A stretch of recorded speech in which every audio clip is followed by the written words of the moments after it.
Good morning guys, kumusta mga diha? Kamusta po kayo dyan sa Pilipinas? And actually, I'm having my coffee right now.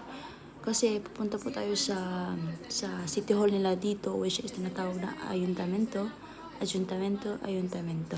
So meron po tayong kape at meron po tayong donut dito na binili ko 2 days ago na. So I don't know if it's still soft.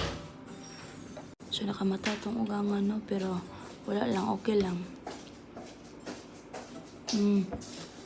So nakamata tong ugangan. Nakamata po siya. Nakamata? Anong nakamata? Nandito po siya sa likod ko. At chumichismis.